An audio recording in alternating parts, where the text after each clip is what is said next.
नमस्कार, मैं दीपक शर्मा और मेरे YouTube मंच पर आपका स्वागत है। दोस्तों, जो मोदी और शाह 4 जून से पहले चुटकियों में कानून पास करा लेते थे, जो भी कानून बनाया चुटकियों में पास हो जाता था, पता ही नहीं लगता था कि बिल पास हो गया, ना लोकसभा में ना राज्यसभा में। 1/3 कानून पिछली लोकसभा में, जब मोदी जी के पास प्रचंड बहुमत था, 1/3 1/3 कानून इस देश के 1 घंटे के अंदर पास हो गए, बिना डिबेट, बिना बहस। लेकिन आज पहली बार वही मोदी, वही अमित शाह और वही संसद, आज पहली बार मोदी जी अपना मनचाहा कानून पास नहीं करा पाए। आज पहली बार मोदी सरकार को विपक्ष के आगे झुकना पड़ा और तमाम कोशिशों के बावजूद, एड़ी चोटी का जोर लगाने के बावजूद, बीजेपी और आरएसएस के दबाव के बावजूद मोदी जी या मोदी जी की सरकार मुस्लिम वक्फ बोर्ड का बिल आज पास नहीं करा पाई। आप कह सकते हैं कि पहली बार इंडिया अलायंस ने आज एहसास करा दिया मोदी जी को कि बिना विपक्ष के मर्जी के अब संसद नहीं चल पाएगी। और दोस्तों, जो सबसे बड़ा सवाल है वो ये है कि क्या मोदी सरकार या मोदी जी इतने कमज़ोर हो गए हैं कि बीजेपी और आरएसएस के एजेंडे वाले जो बिल हैं, जो कानून हैं, उसे भी पास कराने में नाकाम है। और क्या पहली बार इंडिया अलायंस ने, क्या राहुल गांधी ने या फिर अखिलेश यादव ने या फिर तृणमूल ने या फिर उद्धव ठाकरे की शिवसेना ने या फिर समूचे विपक्ष ने आज मोदी जी को एहसास करा दिया कि उनकी सरकार बैसाखियों पे चल रही है और जो कुछ होगा विपक्ष की सहमति से होगा। अपने अयोध्या में प्रभु श्री राम की नगरी में सेना की जमीन 13,000 एकड़ उठा के अपने दोस्त अडानी और बाकी लोगों को दे दी। तो ये वक्फ की संपत्तियों पर अपने दोस्तों का कब्जा करवाने की कोशिश। ताजमहल को भी वक्फ बोर्ड ने क्लेम किया कि यह हमारी प्रॉपर्टी है। कोर्ट ने पूछा, शाहजहां लिखा कर गए थे तो उनके पास कोई जवाब नहीं था। लेकिन मुस्लिम के साथ में यह न्याय क्यों है? ये जो आप बिल ला रहे हैं, आप देश को बांटने का काम कर रहे हैं, जोड़ने का काम नहीं कर रहे हैं। आप दुश्मन हैं मुसलमानों के, उसका सबूत ये बिल है। अब दोस्तों, अंदर की कहानी ये है कि कहीं ना कहीं ये जो मुस्लिम वक्फ बोर्ड बिल था, ये जो कानून था, इसको लेकर जो नीतीश कुमार है वो भी थोड़ा सा बेचैन थे और नायडू बाबू भी कंफर्टेबल नहीं। यानी जो बैसाखियां मोदी जी के कंधों के नीचे लगी है, नायडू बाबू और नीतीश कुमार की, वही नीतीश और वही नायडू, दे वर नॉट वेरी कंफर्टेबल। मैं आगे बताऊंगा क्या वजह है, लेकिन पहले मैं वो कारण बताना चाहता हूं कि जिसकी वजह से जो मुस्लिम समाज है, जो अक़लियत है, वो इस बिल से खुश नहीं थी और उनको लगता था कि कहीं ना कहीं ये मोदी जी का एजेंडा है।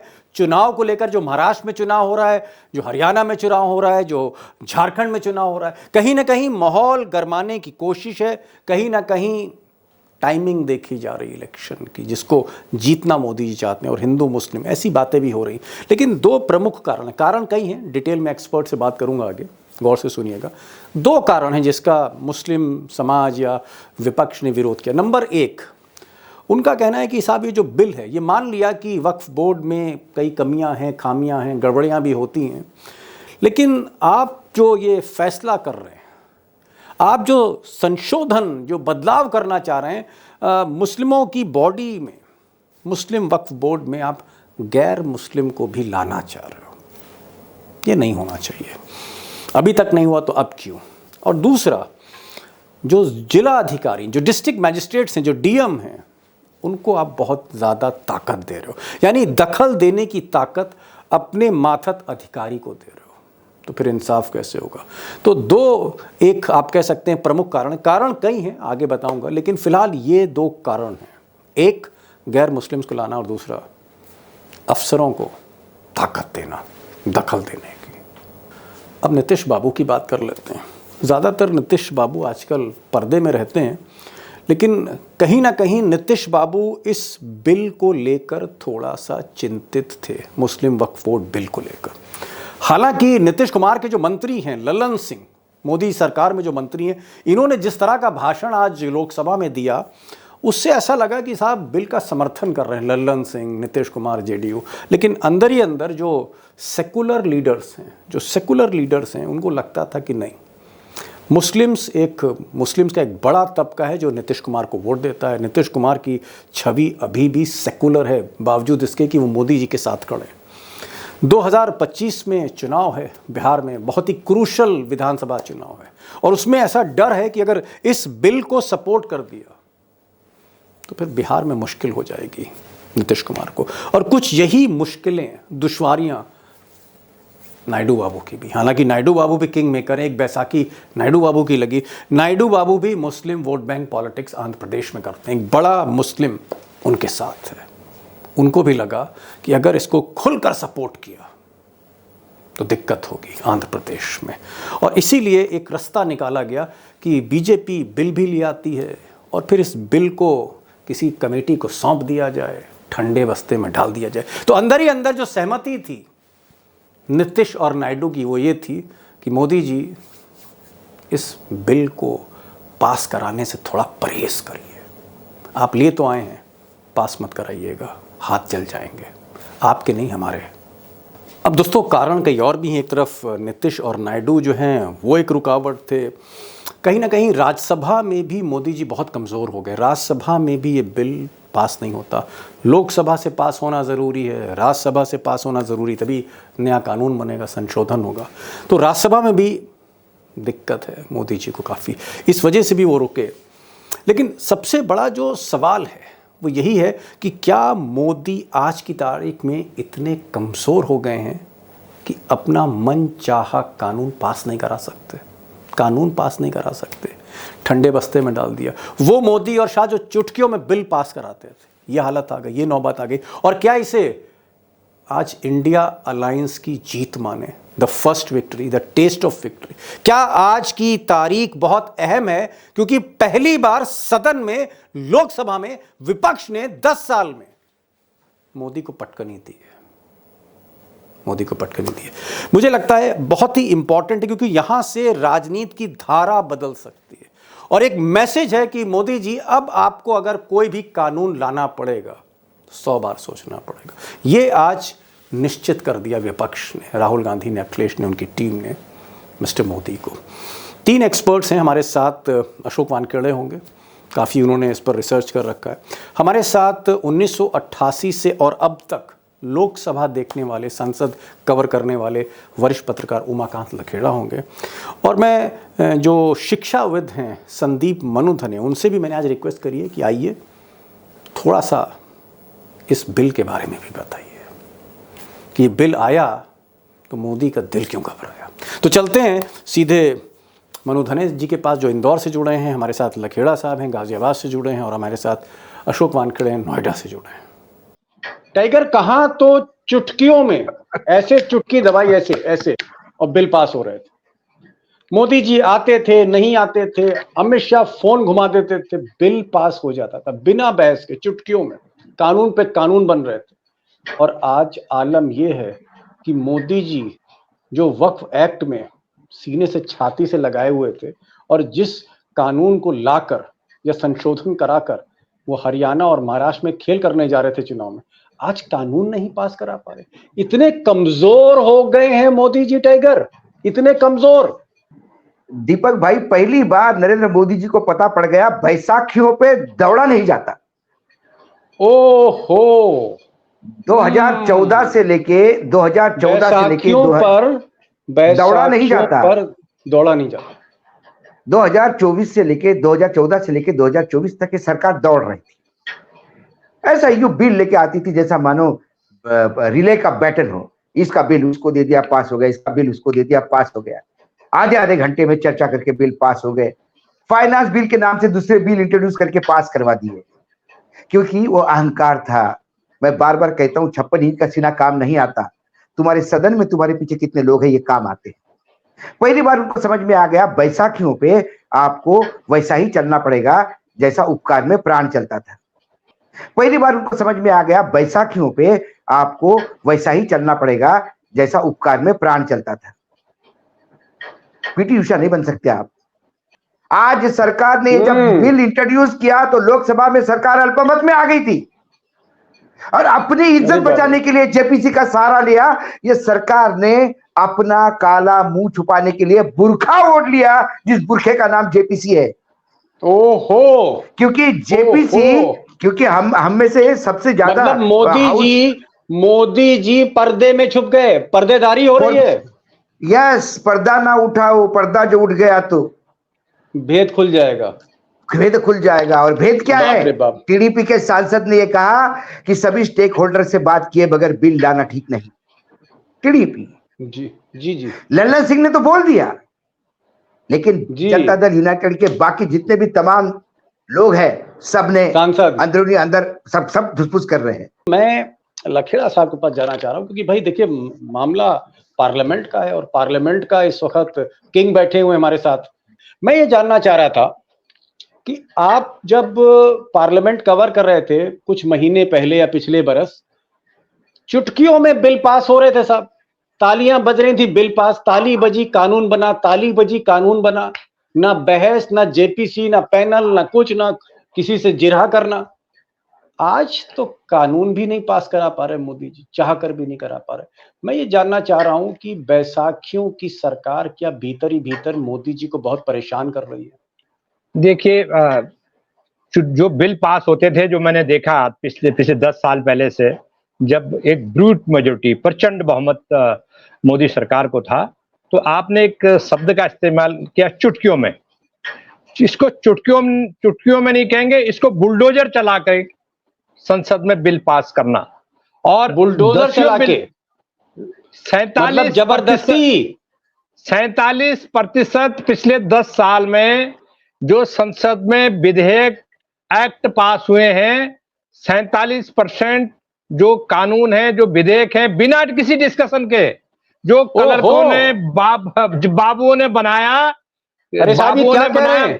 हाँ, What are you saying, sir? दुनिया का सबसे बड़ा लोकतंत्र है, इस लोकतंत्र के लिए चंद्रशेखर आजाद से लेके भगत सिंह कितने लोग शहीद हो गए, हजारों। आप कह रहे हैं कि बिना बहस के बिल पास हो रहा है, बिना बहस के कानून बन रहा है। Is it a banana Republic sir? अभी जो बीएनएस की आपने चर्चा की, बीएनएस जैसा कानून जो हमारी भारतीय दंड संहिता को जिसने रिप्लेस किया, इतने बड़ी उसमें विसंगतियां हैं, इतने कंट्रडिक्शंस हैं, समाज को जगाया नहीं गया, पुलिस वालों को इतने अधिकार दे दिए, कहीं जजों को पता नहीं है हो क्या रहा है।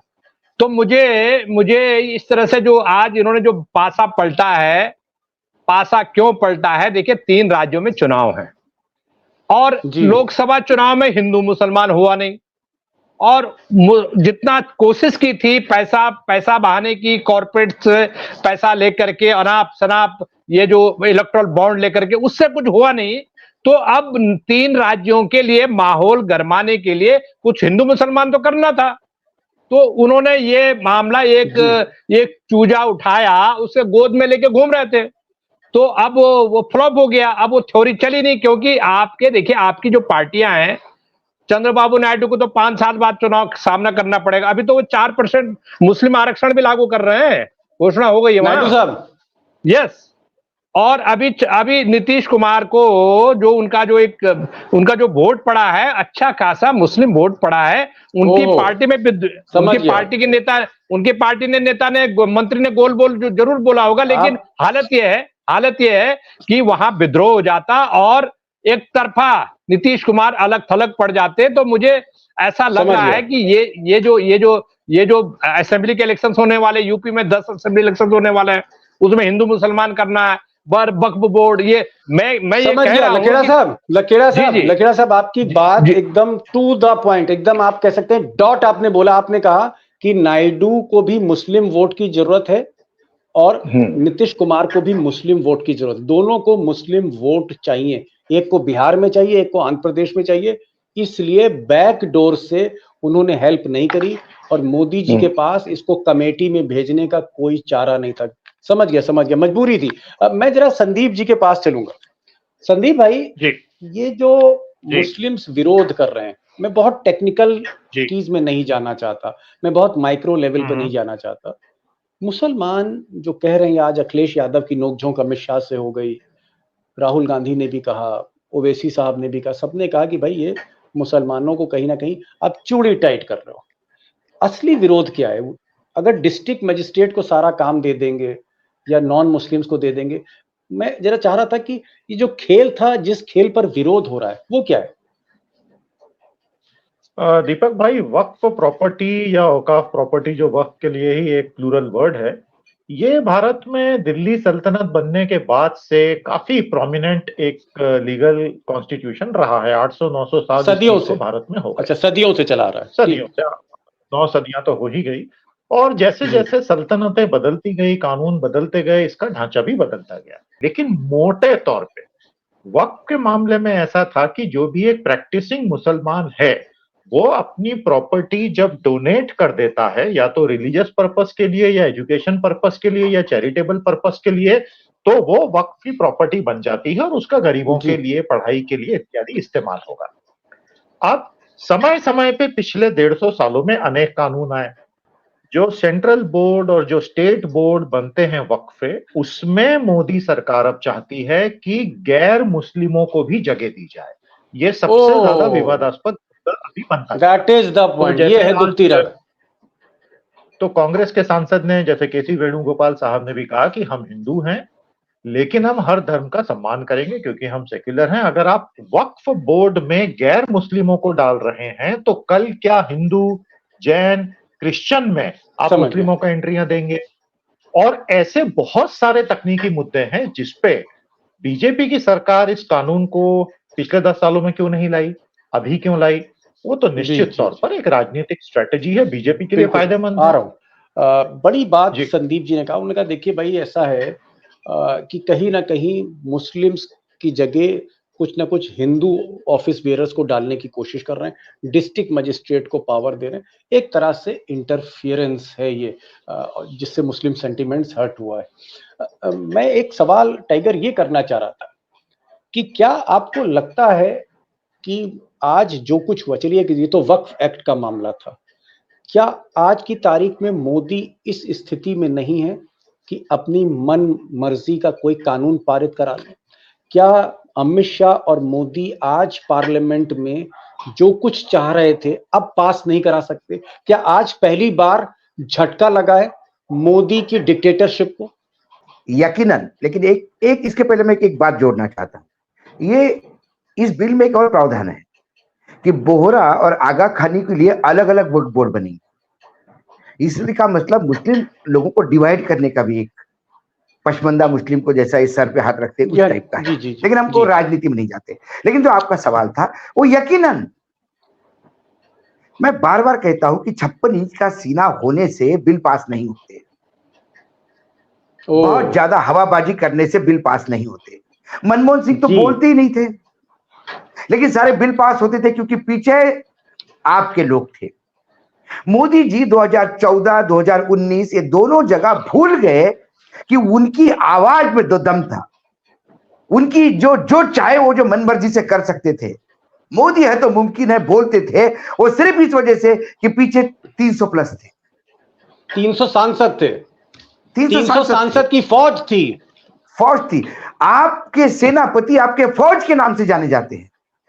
पुराने इतिहास में लिखा होता था ये 15,000, 7,000, 5,000 सरदार। 5,000 मतलब 5,000 घोड़ेसवार वाला, 15,000 मतलब 15,000 घोड़ेसवार वाला। वैसे ये सेनापति थे 300 वाले। हाँ, मतलब अमित शाह झंडा लेके चले थे, पीछे 300 सांसद। अरे अभी 240 पे आ रहे हैं। सरकार बचाने के लिए माए बाप करके घूमना पड़ता है, भीख इकट्ठा करके 272 क्रॉस करने पड़ते हैं। मोदी की गारंटी क्यों? मोदी की गारंटी कहां गई भाई? पूरे चुनाव में तो हम सुन रहे थे मोदी की गारंटी क्यों नहीं? गारंटी क्यों फेल हो गई? क्योंकि जनता ने बताया मोदी जी, जयराम जी के आप घर जाइए। ये मोदी जी है कि जाने को तैयार नहीं, बैसाखियों के भरोसे सरकार में है। और फिर आदत जाती नहीं है, वो बीच बीच में उचक के आती है। तो उसी आदत के हिसाब से वो भूल गए कि अब मेरे पीछे कोई नहीं है, और उसी तेवर में बिल लाया और फिर हाथ पैर फूल गए तो अब बिल विड्रॉ करने की औकात नहीं थी, टाइम बाइंग मतलब करना आप है। कह रहे हैं कि कहीं ना कहीं मोदी और अमित शाह, इनका मान सम्मान फंस गया था, कंप्रोमाइज कोई किया और कोई उसको कहा कोई कि भाई मान इसको एक अरे कमेटी को दे दो। दीपक भाई, मान सम्मान किसको कहते हैं? पार्लियामेंट में मान सम्मान आपके पीछे लोग कितने हैं इस पे होता है। हमने जी बड़े बड़े दिग्गजों को साइड में बैठते हुए देखा, क्योंकि अब पीछे कोई नहीं। मायावती जी का एक समय जलवा था कि उत्तर प्रदेश में अपने बलबूते पे सरकार थी। आज कहां है मान सम्मान मायावती जी का? क्या मायावती जी में कोई बदलाव आया? क्या मायावती जी में कोई ऐसा आ गया कि उनकी हाइट कम हो गई? जी मायावती जी वही है, पूछ परख बंद हो गई, क्योंकि पीछे कोई नहीं। जी, यही एक विधायक रह प्रजातंत्र गया। है, या पीछे चाहिए? मोदी जी को आज पहली बार समझ में आ गया, और मैं तो ये मानता हूं आज सरकार अल्पमत में आई है हाउस में। ये मान लीजिए ओ आप, आज सरकार हाउस में अल्पमत में थी, सरकार गिरने का डर था, जेपीसी की आड़ लेके सरकार ने अपने आप का बचाव कर अरे लिया। बाप रे बाप, ये क्या कह रहे हैं टाइगर? ये तो भाई लखेड़ा साहब के पास जाना पड़ेगा। लखेड़ा साहब को पूछ ये कह लीजिए, रहे हैं लखेड़ा कि साहब को इसलिए पूछ लीजिए। वो लखेड़ा साहब जी ये कह रहे हैं, आप तो लोकसभा के एक्सपर्ट ने साहब, ये कह रहे हैं कि आज मोदी की सरकार फंस गई थी क्योंकि टीडीपी इसको वोट ना करती, नीतीश के लोग वोट ना करते, भले ही लल्लन सिंह जो कह रहे हो। तो इनका ये कहना है कि सरकार गिर सकती थी, आज अल्पमत में थी। क्या बात सही है कि सरकार अल्पमत में आ गई थी? पूरा हाउस बीजेपी को छोड़ के एक तरफ हो गया था।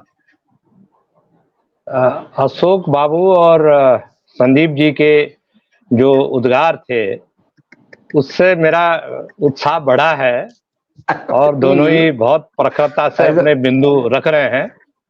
और इन दोनों का जो शहर है इंदौर, वहां के जो मशहूर शायर थे राहत इंदौरी जी, उन्होंने कहा एक शायरी में कि वो आईना धोता रहा, वो आईना धोता रहा, उससे अपने चेहरे पर शक होने लगा था, उससे अपने चेहरे पर शक होने लगा था। मोदी जी को शक होने लगा। हाँ, तो वो धोते रहे 10 साल धोते रहे। तो अब जो है वो अब उनको असलियत सामने आई, जिसको कहते हैं कि पानी कितना गहरा है। उनको डेमोक्रेसी का पता लग रहा है, उनको संसद की राजनीति का पता लग रहा है, उनको ये दाव पेच पता लग रहे हैं। उसमें संसद के भीतर पार्टी के भीतर, आरएसएस के भीतर, अरे आपके पास कोई काम नहीं है क्या? ये आप वक्फ बोर्ड, ये देश की समस्या थी। ये वक्फ बोर्ड क्या भारत की समस्या है? भारत के गरीबों की समस्या है? केवल एक ही रास्ता है कि किसी तरह ध्यान डाइवर्ट कर दिया जाए ताकि बेरोजगार ना मांगे, किसान एमएसपी ना मांगे। संदीप जी, आज लोकसभा में जो कुछ सरकार ने सरेंडर किया, सरकार झुक गई, जो मोदी जी के मिजाज में नहीं है, उनके टेम्परामेंट में नहीं है झुकना, लेकिन झुकना पड़ा उनको क्योंकि संख्या बल, जो टाइगर कह रहे हैं कि संख्या बल ही सुप्रीम, आपकी फौज कम हो चुकी है। क्या लोकसभा से ज्यादा मोदी जी को खतरा, मोदी जी को डर राज्यसभा में? जब ये बिल राज्यसभा जाता तो वहां स्थिति और खराब होती, क्योंकि नवीन पटनायक, जिनके इस वक्त 8 सांसद हैं, और भी बहुत सी पार्टियां हैं जो अंदर ही अंदर मोदी जी से नाराज हैं। तो क्या राज्यसभा में भी मोदी जी की संख्या नहीं है, वहां भी स्थिति बहुत कमजोर है? राज्यसभा की स्थिति इतनी ज्यादा विकट हो चुकी है मोदी सरकार के लिए। देखिए, 250 की आधिकारिक उसकी मैक्सिमम कैपेसिटी है, 245 का सीटिंग सिस्टम है, और वर्तमान में उसमें 225 की ताकत है। तो राज्यसभा में तो दाल बेहद पतली है, और ये डेफिनेटली वहां पर गिर जाता, तो इसलिए वो रिस्क नहीं लेता। अब आज जब उन्होंने देखा कि ये तो कानून, ये बिल गिर जाएगा, बिल गिर गया तो सरकार गिर गई, तो आगे बढ़ के, मतलब मुझे तो एक राहत की सांस और एक चेहरे पे मुस्कान आई जब मुझे पता चला कि ये आगे बढ़ के बोल रहे हैं इसको हम जेपीसी को भेजेंगे। ये वो सरकार है कि पूरा अपोजिशन चीखता रहता था कि इसको कमेटी को भेजिए, और वो बोलते थे कि कोई कमेटी नहीं, यहीं पारित होगा, यहीं वोटिंग होगी। और वोटिंग भी क्या, राफेल में तो संसद चली नहीं, हफ्तों नहीं चली, जेपीसी चाहिए थी। तीनों काले कृषि कानून वॉइस वोट से पारित करवा दिए थे, जबकि लोग चिल्ला रहे थे कि वोट डिवीजन कीजिए। तो ये वो सरकार है, और आज हालात इतने बिगड़ गए हैं सरकार के लिए कि अपने एजेंडा के लिए वक्त कानून लाना। और मैं एक बात और बोल दूं, कभी और अलग आप टेक्निकल सेशन रखोगे तो डिटेल में बताऊंगा। वक्फ के पूरे सिस्टम में बहुत सारी सुधार की गुंजाइश है, इस बात से कोई भी इनकार नहीं कर रहा, मुसलमान भी इनकार नहीं कर रहे हैं। लेकिन हम जानते हैं बीजेपी आरएसएस का मेन एजेंडा अभी के लिए आने वाले चुनावों में इस मुद्दे को यूज करना है। और मैं एक चीज जी और मैं आपको ये बता दूं कि इस मुद्दे का भरपूर इस्तेमाल बीजेपी आने वाले स्टेट इलेक्शंस में करेगी और उसको कुछ फायदा भी होगा। अब ये इंडिया ब्लॉक की पार्टीज पे है कि वो इसका एक असली सेक्युलर तोड़ क्या बताती हैं, जो कि अपीसमेंट ना लगे, टेक्निकली सॉलिड हो और देश हित में भी हो। तो मोटे तौर पर अभी स्थिति ये है कि पॉलिटिकल हालत अब पूरी बदल चुकी है। जी। लास्ट क्वेश्चन टाइगर, आपको लगता है कि आज जिस तरह से आपने कहा कि एक 440 वोल्ट का झटका मोदी जी को लगा, पहली बार लगा और पार्लियामेंट के अंदर लगा उनको, सदन में, क्या आगे चलकर अब मोदी जी इस तरह का कानून लाने की 10 बार सोचेंगे, 20 बार सोचेंगे कोई इस तरह का कानून लाना? नहीं, उसमें दो बातें हैं। ये निर्लज्जता का, मैंने कहा कि अमृतकाल चल रहा है, ये बेशरम है, इनसे बड़े रिकॉर्ड है, वर्ल्ड रिकॉर्ड है इनका बेशरम का। बेशरमपना का ओलंपिक होगा तो सारे गोल्ड यही लेके आएंगे, इतनी गारंटी। ये फिर ऐसी बात करेंगे, क्योंकि मैं अब संदीप भाई की उस बात पे आ रहा हूँ। ये क्या करेंगे, ये एक प्रोजेक्शन देंगे, बिल पास नहीं हुआ, जेपीसी को दे दिया, मतलब ये खुद ही चाहते कि ये लंबित हो जाए। जेपीसी का कोई अभी तक रिजल्ट नहीं निकला, जितनी भी जेपीसी हो गई किसी का रिजल्ट नहीं निकला और किसी पे कोई सरकार ने एक्शन नहीं लिया, किसी भी जेपीसी पे नहीं अभी तक।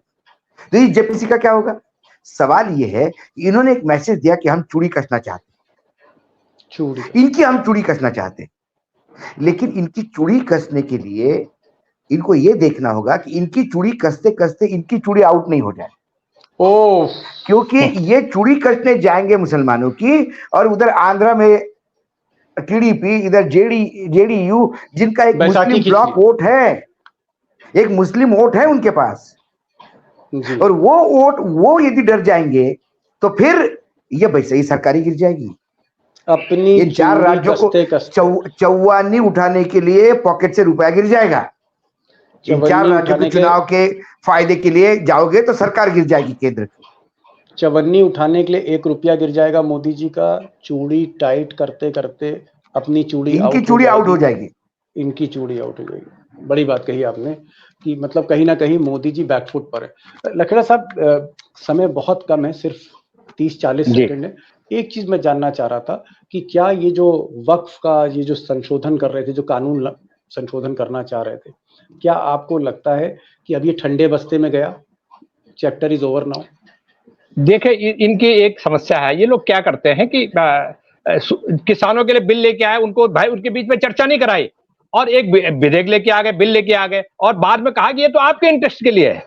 वैसे ही ये वक्फ बोर्ड का बिल होना क्या चाहिए था कि इसमें व्यापक वक्फ बोर्ड, जितने वक्फ बोर्ड है, शायद 30-32 वक्फ बोर्ड है भारत में, उन वक्फ बोर्डों के बीच में उनकी बैठक बुलाते, एक ऑल पार्टी मीटिंग बुलाते, लोगों को भरोसे में लेते कि भाई वक्त के साथ साथ हमें इसमें जो बद इंतजामिया हो रही है, रिफॉर्म होना चाहिए।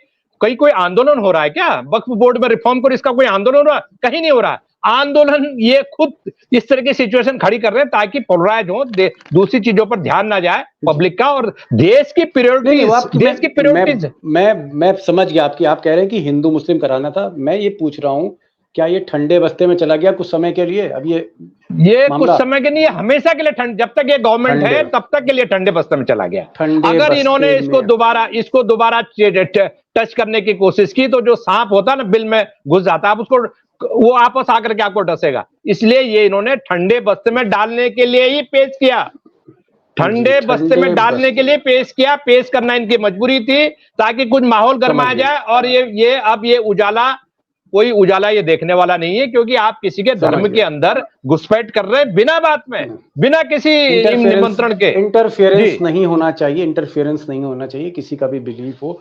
और लखेड़ा साहब, आपने कहा कि अब ये ठंडे बस्ते में गया और एक ऐसे बिल में चला गया कि दोबारा इस बिल को निकालेंगे तो सांप डस सकता है। इसकी वजह से मतलब इशारा आपका नायडू और नीतीश की तरफ है कि नायडू और नीतीश के चक्कर में मोदी जी को साइलेंट होना पड़ा। टाइगर, लास्ट लाइन, क्या मोदी जी 10 साल में सबसे बड़ा झटका आज खा गए? बिल्कुल यकीनन। पहली बार इतनी बड़ी डिफीट, पहली बार उन्हें भागना पड़ा, पहली बार मुझे सरकार को हाउस से भागते हुए देखा। चलिए, बड़ा रिच पैनल आज था। संदीप जी ने जहां पर इसकी बारीकियां बताई कि भाई इस बिल की बारीकियां क्या है, किस तरह का निशाना साधना चाह रहे हैं मोदी, अमित शाह। लखेड़ा साहब ने कहा कि अब ये बिल ठंडे बस्ते में चला गया, और टाइगर ने कहा कि एक बार जब बैसाखी आ जाती तो आदमी दौड़ नहीं पाता, मोदी जी दौड़ नहीं पाएंगे, और 10 बार उनको सोचना पड़ेगा कोई बिल या कानून लाने के लिए कि भैया ये पास होगा या नहीं होगा, और कहीं कानून लाने के चक्कर में सरकार ही ना चली जाए, गिर जाए। तो एक बहुत बड़ा सबक आज देश का ये जो इलेक्शन हुआ लोकसभा का, उससे जो संख्या बल हमारे लोकसभा में आई, जिस तरह का मजबूत विपक्ष आया, और जिस तरह की बैसाखियां मोदी जी लेके चल रही, बैसाखी और मजबूत विपक्ष ने आज अमित शाह और मोदी को आईना दिखाया कि चलिएगा अपनी मर्जी से नहीं, हमारी मर्जी से, देश की मर्जी से। लखेड़ा साहब बहुत बहुत शुक्रिया। संदीप भाई आप आए और इंदौर से जुड़े, और हमारे साथ टाइगर आज कई दिन के बाद आप जुड़े। आजकल आप बहुत कम आते हैं हमारे चैनल पे, बड़ी शिकायतें आती, कोशिश क्या करिए साहब, आया करिए, है ना। अगर टाइगर नहीं गरजेगा तो कौन गरजेगा। लखेड़ा साहब thank you so much, thank you so much tiger, thank you so much Sandeep साहब, thank you so much for joining this programme.